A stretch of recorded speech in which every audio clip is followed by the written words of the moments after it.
कर्म भूमि का episode 6। Doctor Shanti Kumar एक महीने तक अस्पताल में रहकर अच्छे हो गए।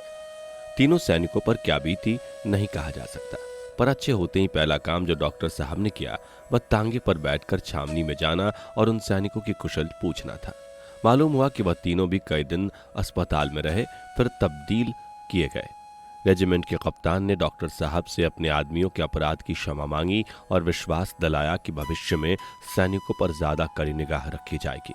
डॉक्टर साहब की इस बीमारी में अमरकांत ने तन मन से उनकी सेवा की। केवल भोजन करने और रेणुका से मिलने के लिए ही घर जाता, बाकी सारा दिन सारी रात उन्हीं की सेवा में व्यतीत करता। रेणुका भी 2-3 बार डॉक्टर साहब को देखने गई। इधर से फुर्सत पाते ही अमरकांत कांग्रेस के कामों में ज्यादा उत्साह से शरीक होने लगा। चंदा देने में तो कोई उसकी संस्था में बराबरी भी ना कर सकता था। एक बार एक आम जलसे में वह ऐसी उदंडता से बोला कि पुलिस सुपरिटेंडेंट ने लाला समरकांत को बुलाकर लड़के को संभालने की चेतावनी दे डाली। लाला जी ने वहां से लौटकर खुद को अमरकांत से कुछ न कहा, सुखदा और रेणुका दोनों से जड़ दिया। अमरकांत पर अब किसका शासन है वह खुद समझते थे। इधर बेटे से वह स्नेह करने लगे थे। हर महीने पढ़ाई का खर्चा देना पड़ता था, तब उसका स्कूल जाना उन्हें जहर लगता था। काम में लगाना चाहते थे और उसके काम न करने पर बिगड़ते थे। अब पढ़ाई का कुछ खर्च ना देना पड़ता था, इसलिए कुछ ना बोलते थे, बल्कि कभी कभी संदूक की कुंजी ना मिलने या उठाकर इधर उधर संदूक खोलने के कष्ट से बचने के लिए बेटे से रुपए उधार ले लिया करते थे। अमरकांत न मांगता न वह देते। सुखदा का प्रसव काल समीप आता जाता था। उसका मुख पीला पड़ गया था। भोजन बहुत कम करती थी और हंसती बोलती भी बहुत कम थी। वह तरह तरह के दुस्वप्न देखती रहती थी। इससे चित्त और भी सशंकित रहता था। रेणुका ने जनन संबंधित कई पुस्तकें उसको मंगाकर दी थी। इन्हें पढ़कर वह और भी चिंतित रहती थी। शिशु की कल्पना से चिता में एक गर्व में उल्लास होता था, पर इसके साथ ही हृदय में कंपन भी होता था, ना जाने क्या होगा। उस दिन संध्या समय अमरकांत उसके पास आया तो वह जल बैठी थी। तीक्ष्ण नेत्रों से देखकर बोली, तुम तो मुझे थोड़ी सी संख्या क्यों नहीं दे देते? तुम्हारा गला भी छूट जाए, मैं भी जंजाल से मुक्त हो जाऊं। अमर इन दिनों आदर्श पति बना हुआ था। रूप ज्योति से चमकती हुई सुखदा आंखों को उन्मत्ता करती थी, पर मातत्व के भार से लदी हुई या पीले मुख वाली रोगिणी उसके हृदय को ज्योति से भर देती थी। वह उसके पास बैठा हुआ उसके रूखे केशों और सूखे हाथों से खेला करता। उसे इस दशा में लाने का अपराधी वह है, इसलिए इस भार को सह बनाने के लिए वह सुखदा का मुंह जोहता रहता था। सुखदा उससे कुछ फरमाइश करे, यही इन दिनों उसकी सबसे बड़ी कामना थी। वह एक बार स्वर्ण के तारे तोड़ लाने पर भी उताई हो जाता। बराबर उसे अच्छी अच्छी किताबें सुनाकर उसे प्रसन्न करने का प्रयत्न करता था। शिशु की कल्पना से उसे जितना आनंद होता था, उससे कहीं अधिक सुखदा के विषय में चिंता थी। न जाने क्या होगा। घबराकर भारी स्वर में बोला, ऐसा क्यों कहती हो सुखदा? मुझसे गलती हुई हो तो बता दो। सुखदा लेटी हुई थी, तकिए के सहारे टेक लगाकर बोली, तुम आम जलसों में कड़ी कड़ी स्पीच देते फिरते हो। इसके सिवा और क्या मतलब है कि तुम पकड़े जाओ और अपने साथ घर को भी ले डूबो?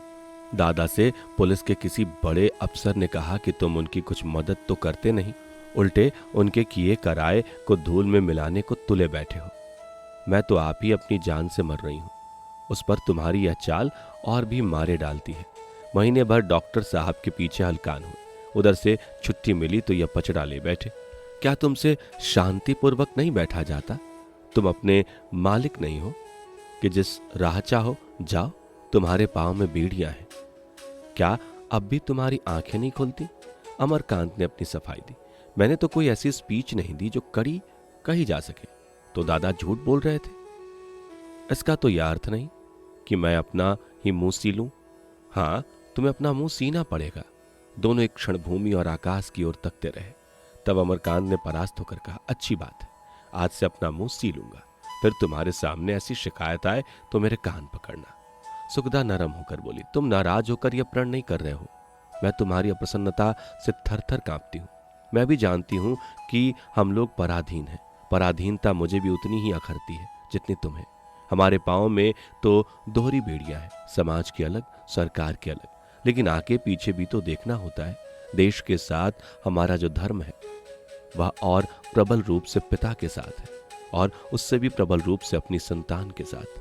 पिता को दुखी और संतान को निसहाय छोड़कर देश धर्म का पालन ऐसा ही है जैसे कोई अपने घर में आग लगाकर खुले आकाश में रहे। जिस शिशु को अपना हृदय रक्त पिला पिलाकर पाल रही हूं, उसे मैं चाहती हूं कि तुम भी अपना सर्वस्व समझो।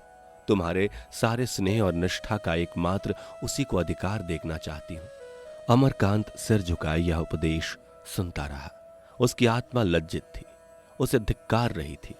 उसने सुखदा और शिशु दोनों की ही साथ अन्याय किया है। शिशु का कल्पना चित्र उसकी आंखों में खिंच गया। वह नवनीत सा कोमल शिशु उसकी गोद में खेल रहा था।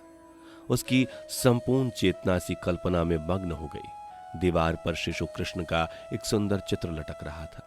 उस चित्र में आज उसे जितना मार्मिक आनंद हुआ उतना और कभी ना हुआ था। उसकी आंखें सजल हो गई। सुखदा ने उसे एक पान का बीड़ा देते हुए कहा, अम्मा कहती हैं बच्चे को लेकर मैं लखनऊ चली जाऊंगी। मैंने कहा, अम्मा तुम्हें बुरा लगे या भला, मैं अपना बालक न दूंगी। अमरकांत ने उत्सुक होकर पूछा, तो बिगड़ी होंगी? नहीं जी, बिगड़ने की क्या बात थी। हाँ, उन्हें कुछ बुरा लगा होगा, लेकिन मैं दिल्ली में भी अपने सर्वस्व को नहीं छोड़ सकती। दादा ने पुलिस कर्मचारी की बात अम्मा से भी कही होगी। हाँ, मैं जानती हूँ, कही है। जाओ, आज अम्मा तुम्हारी कैसी खबर लेती हैं। मैं आज जाऊंगा ही नहीं। चलो, मैं तुम्हारी वकालत कर दूंगी। मुआफ कीजिए, वहां मुझे और भी लज्जित करोगी। नहीं, सच कहती हूं। अच्छा बताओ, बालक किसको पड़ेगा, मुझे या तुम्हें? मैं कहती हूं तुम्हें पड़ेगा। मैं चाहता हूं तुम्हें पड़े। या क्यों? मैं तो चाहती हूं तुम्हें पड़े। तुम्हें पड़ेगा तो मैं उसे और ज्यादा चाहूंगा। अच्छा, उस स्त्री की कुछ खबर मिली जिसे गोरों ने सताया था? नहीं, फिर तो कोई खबर न मिली। एक दिन जाकर सब कोई उसका पता क्यों नहीं लगाता, या स्पीच देकर ही अपने कर्तव्य से मुक्त हो गए। अमरकांत ने झेपते हुए कहा, कल जाऊंगा। ऐसी होशियारी से पता लगाओ कि किसी को कानो कान खबर ना हो।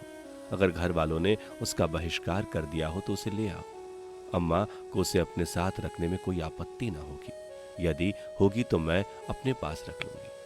अमरकांत ने श्रद्धापूर्ण नेत्रों से सुखदा को देखा। उसके हृदय में कितनी दया, कितनी सेवा भाव, कितनी निर्भीकता है, इसका आज उसे पहली बार ज्ञान हुआ। उसने पूछा, उससे जरा भी घृणा ना करोगी? सुखदा ने सकुचाते हुए कहा, अगर मैं कहूं ना होगी तो असत्य होगा। होगी अवश्य, पर संस्कारों को मिटाना होगा। उसने कोई अपराध नहीं किया, फिर सजा क्यों दी जाए? अमरकांत ने देखा सुखदा निर्मल नारित्व की ज्योति में नहीं उठी है। उसका दिव्यत्व जैसे प्रस्फुटित होकर उससे आलिंगन कर रहा है।